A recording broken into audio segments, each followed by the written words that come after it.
On the morning of August 29, 2005, the city of New Orleans disappeared underwater.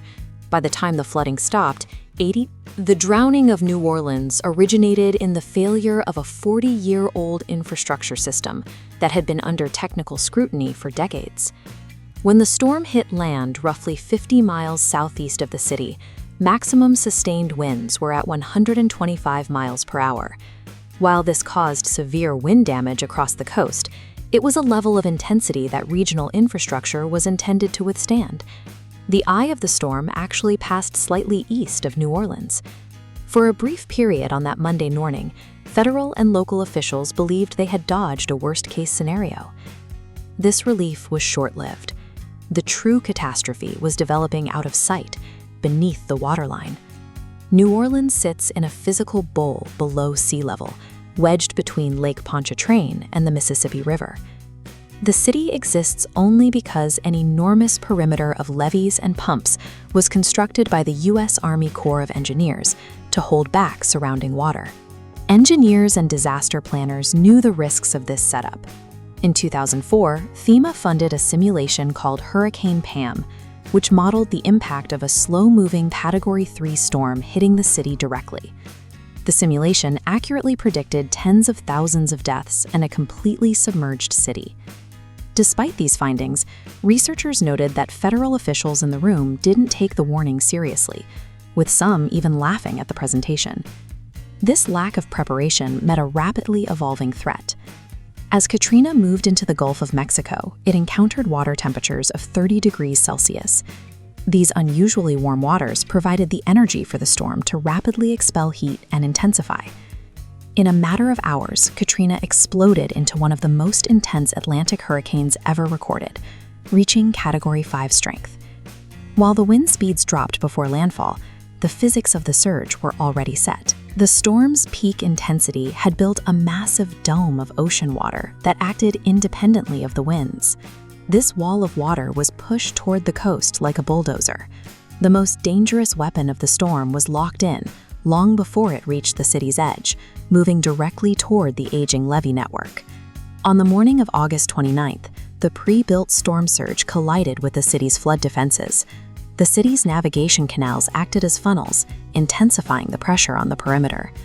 Around 5 a.m., a 30-foot section of the Industrial Canal floodwall breached, sending a torrent of water into the lower Ninth Ward. The collapse cascaded across the city. More than 50 separate failures were reported across the levee and floodwall system. The water didn't rise slowly, it surged into homes in seconds, trapping residents where they stood. The structural failure turned the city's residential neighborhoods into a lethal trap for human beings. The disaster specifically claimed those with the fewest resources.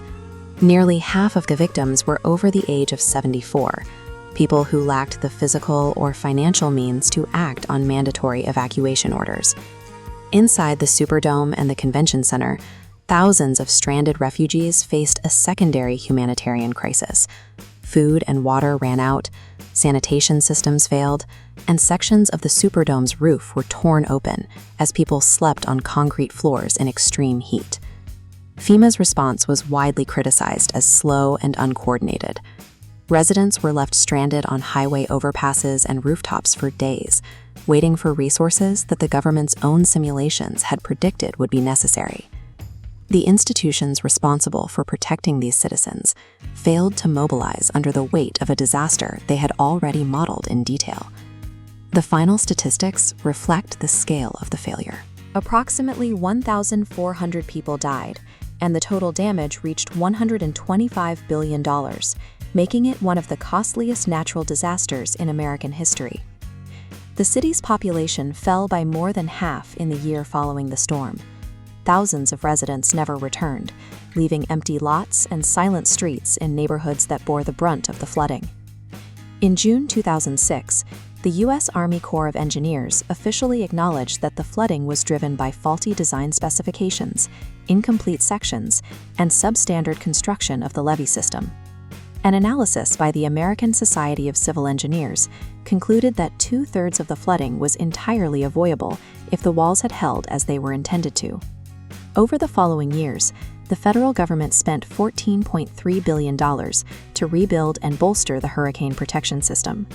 Today, the perimeter includes new floodgates, pumps, and surge barriers designed to a much higher standard. Every hurricane season brings back the same question of whether this new system is enough to protect the city from future storms.